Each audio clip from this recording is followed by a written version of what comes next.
Green Gables. Chapter 3. At Avonlea School. When school started in September, Anne and Diana walked there and back together every day. What a beautiful day, Anne said happily one morning as the two little girls walked close to Bill's. I'm very lucky to have you as my best friends, Diana. You're my best friend, aren't you?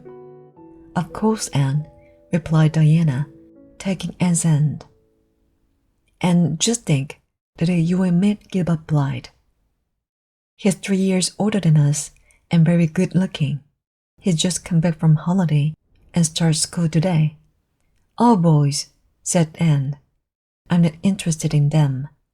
But she did look at Gilbert when they arrived at school. He was a tall boy with curly brown hair and a friendly smile. He's good looking, Anne whispered to Diana. But why does he smile at me? He doesn't know me. Avonlea School was quiet today. The teacher, Mr. Phillips, was having some of older children at the back of the schoolroom. Anne was looking out of the window at the red and yellows of the trees and the silvery blue of the river. She was far away in the world of her imagination. But Gilbert wanted her to look at him. He whispered to her, but she didn't move. He was surprised. Girls are usually very little to look at him. Suddenly, he put his arm out, put on red plates, and said in a loud whisper, Carrot, carrot, and jumped up and looked angrily at Gilbert. You horrible boy, she cried. I hate you. And then she brought her heavy book down on Gilbert's head. Mr. Phillips heard the noise and came slowly to the front of the schoolroom. Anne Shirley, why did you do that? He asked. She stayed silent. Gilbert said, I'm sorry, Mr. Phillips. I was rude to her. That's why she hit me. But the teacher did not listen to Gilbert. I cannot have bad children in my school, said Mr. Phillips firmly. Anne, go and stand in front of the class. And there, Anne stood for the rest of the day, a lonely little girl with a small white angry face. I hate Mr. Phillips, she thought, and I will never look at or speak to Gilbert Blythe again.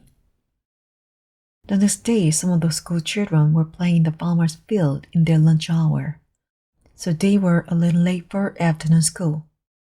Anne ran into the classroom at the same time as the boys, just after the teacher. You are late, Anne, said Mr. Phillips. You won't sit with Diana today.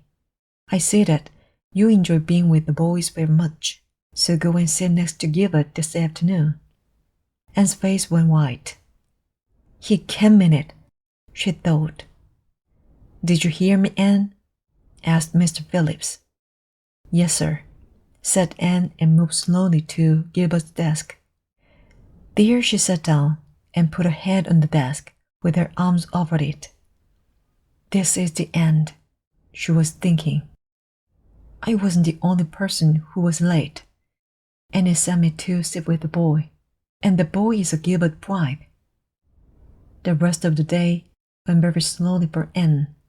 When it was time to leave, she went to the desk next to Diana's and took all her books, pens, and pencils with her. What are you doing, Anne? Asked Diana. I'm not coming back to school, replied Anne firmly. Oh, but Anne, we're reading a new book next week, and we are playing a new game on Monday, and it will be very exciting, and you will miss it. But Anne was not interested. I'm very sorry, Diana, was her only answer. That evening, Marilla ran round to Rachel Lynde's house. Rachel, please help me. Anne says she won't go back to school. What am I going to say to her? Mrs. Lynde knew about Anne's trouble at school, and she always very pleased when people asked her to help. She smiled and sat back comfortably.